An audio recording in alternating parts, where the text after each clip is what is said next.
Welcome back to my channel Krishna official ব্লগে তোমাদের সকলকে স্বাগত জানাই। অনেক দিন পর একটা ভিডিও নিয়ে চলে আসলাম, সেটা হচ্ছে চুল কাটার ভিডিও।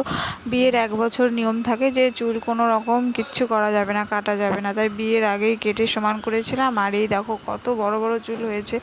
তো চুল কাটবো, তো আমি তো ব্যাঙ্গালোরে আছি, সেখানে পার্লারে আমার হাজব্যান্ডকে নিয়ে যেতে বললে নিয়ে যাবে। তো আমি ভাবলাম দূর থাক, যাবো না, বাড়িতেই আমি নিজে নিজেই করে নিই। তো তাই আমি বাড়িতেই নিজে নিজে একটু শুধু সমানই তো করবো, আর তো কোনো কিছু করব না। তো এখন শুধু আগালগুলো একটু, শুধু চুলের সামনেটুকু আগালগুলো কেটে নেব। আর বাড়িতে যখন যাব পুজোতে, তখন গিয়ে ভালোভাবে চুলের ডিজাইন করে কেটে নেব পার্লারে গিয়ে। তো তাই এখন আমি নিজেই নিজের চুল কাটতে চলে এসেছি। তো দেখো আমি কিভাবে নিজের চুল নিজেই কাটি। ভিডিওটা তোমরা প্রথম থেকে শেষ পর্যন্ত দেখো আর এনজয় করো। আর ভিডিওটা কেমন হয়েছে তোমরা অবশ্যই কিন্তু কমেন্টে জানাবে। আর তোমরা কীরকম টাইপের ভিডিও দেখতে চাও আমাকে অবশ্যই তোমরা কমেন্টে বলো, আমি ঠিক সেরকমই দেওয়ার চেষ্টা করব। তো চলো ভিডিওটা প্রথম থেকে শেষ পর্যন্ত তোমরা দেখো, স্কিপ না করে।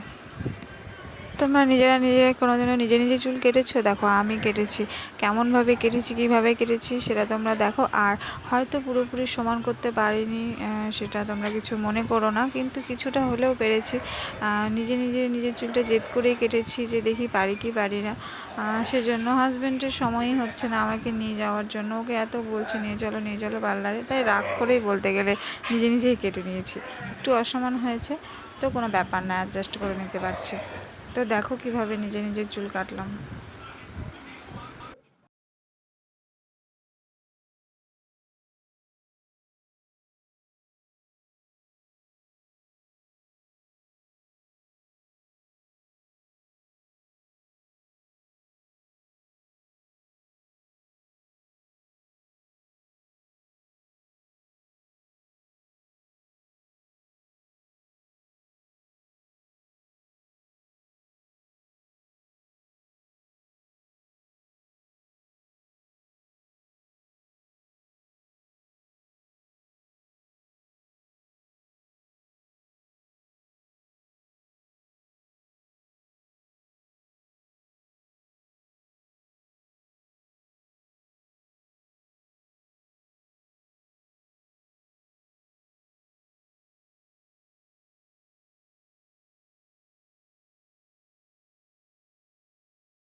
তো দেখো প্রায় চুল কাটা আমার হয়ে গেছে, কেমন হয়েছে সেটা তোমরা দেখে নাও।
তো দেখো চুলটা কেমন সমান হয়েছে আমার, আমি নিজে নিজে যা করেছি তাই। তো ভিডিওটা ভালো লাগলে প্লিজ একটা লাইক করে দিও, কমেন্টে জানিও কেমন হয়েছে। সবাইকে টাটা, সবাই ভালো থেকো।